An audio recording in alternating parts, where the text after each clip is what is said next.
नमस्कार।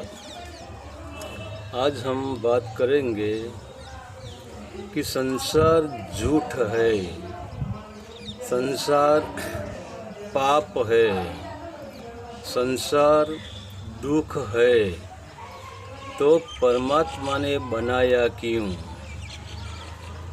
यह संसार को हम भली भांति देखते हैं और चारों ओर नज़र करते हैं तो न हमको आनंद दिखाई देता है, न एक दूसरे पे प्रेम दिखाई देता है, न सुख दिखाई देता है।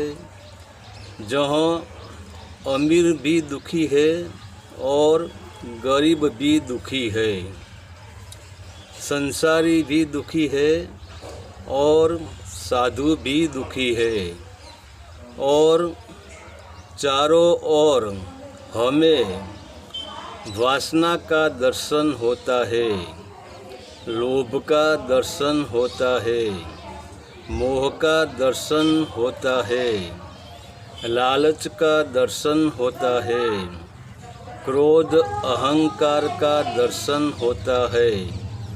तो हम पुण्य भी करते हैं तो लालच से करते हैं, वासना से करते हैं, लोभ से करते हैं, क्योंकि हमारे तथाकथित साधुओं ने हमको ऐसा फंसा दिया है, ऐसी लालच दे दी है कि तुम यहाँ पुण्य करो, यहाँ दान करो तो तुमको स्वर्ग मिलेगा और आपका पुण्य स्वर्ग में जमा होगा, तो तुम्हारा राज स्वर्ग में भी चलेगा और तुम यहाँ जितना देंगे इससे भी 10 गुना ज़्यादा तुम्हें स्वर्ग में मिलेगा। तो यह संसार में बिन स्वार्थ पुण्य भी हम नहीं करते हैं, और हमने जो नकारात्मक कर्म करके जो संपत्ति इकट्ठी की है वह भी मृत्यु छीन लेती है। तो न संसार में सत्य है, न पुण्य है, न सुख है, न आनंद है, तो यह संसार पूरी तरह झूठ है। तो क्या परमात्मा पागल तो नहीं है? वह खुद सत्य है, वह खुद आनंद है, फिर भी परमात्मा ने यह झूठ संसार को क्यों बनाया? यहाँ एक ऊर्जा काम कर रही है। आपने देखा है, छोटा बच्चा हाथ पैर हिलाता है, हंसता है, क्या इसका कोई प्रयोजन है? क्या इसने कोई बड़ी जंग जीत ली है? इसकी ऊर्जा अकारण आनंद है। और बच्चे मिलकर गीली मिट्टी में पाँव डालकर छोटा सा घर बनाते हैं, मिट्टी का दूल्हा बनाते हैं, मिट्टी की दुल्हन बनाते हैं, दोनों की शादी करते हैं, नाचते हैं, कूदते हैं। क्या इसका कोई प्रयोजन होता है? वह भी अकारण ऊर्जा है। और छोटे बच्चे कितनी ही मस्ती करते हैं, खिलौने को तोड़ फोड़ कर देते हैं, खेलते हैं, झगड़ते हैं, तो तुम कितना ही इनको डांटो तो वह तुम्हारी एक ही नहीं सुनने वाला है, वह अपनी मस्ती में रहता है, वह भी अकारण है, क्योंकि इनकी ऊर्जा ही अकारण मस्ती, अकारण आनंद बन जाती है। एक फूल खुशबू देता है, यह भी अकारण ऊर्जा है। एक पेड़ फल देता है, वह भी अकारण ऊर्जा है। फल की खुशबू में और पेड़ के फलों में ऐसा कोई कारण नहीं है कि सकारात्मक कर्म वाले को खुशबू मिले, फल मिले।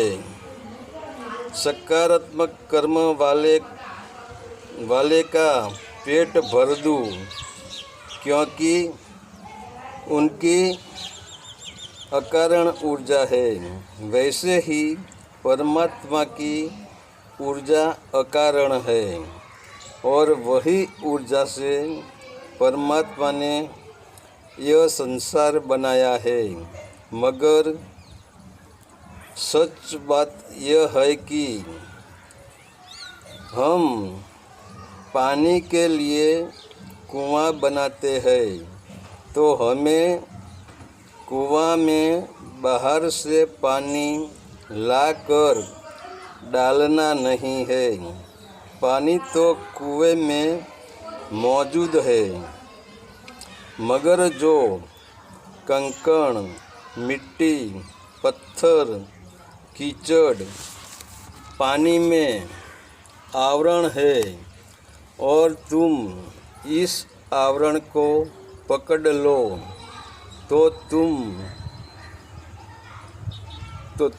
तुम्हें दुख ही मिलता है, विषय वासना का कीचड़ मिलता है, लोभ अहंकार का कंकड़ मिलता है और वही तो यह संसार के दुख का कारण है।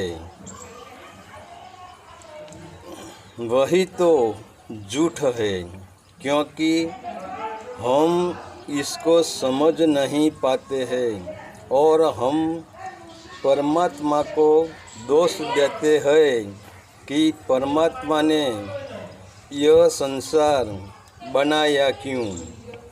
अगर जो हम यह मिट्टी, कंकड़, पत्थर और कीचड़ से ऊपर उठते हैं और हमें समझ में आ जाता है कि यह झूठ है, जैसे बच्चा समझ जाता है कि यह मिट्टी के घर झूठ है, यह मिट्टी के खिलौना झूठ है, फिर इसको छोड़ने में प्रयत्न नहीं करना पड़ता है।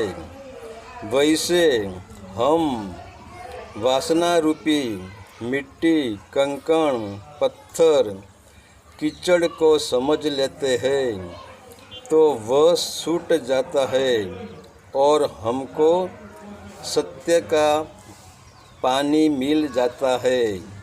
तो यह संसार में भी कुएं के पानी तरह परमात्मा भरा हुआ है, मगर जब तुम आवरण को हटाते ही जैसे कुएं में पानी मिल जाता है, वैसे ही हम परमात्मा के सामने खड़े हो जाते हैं।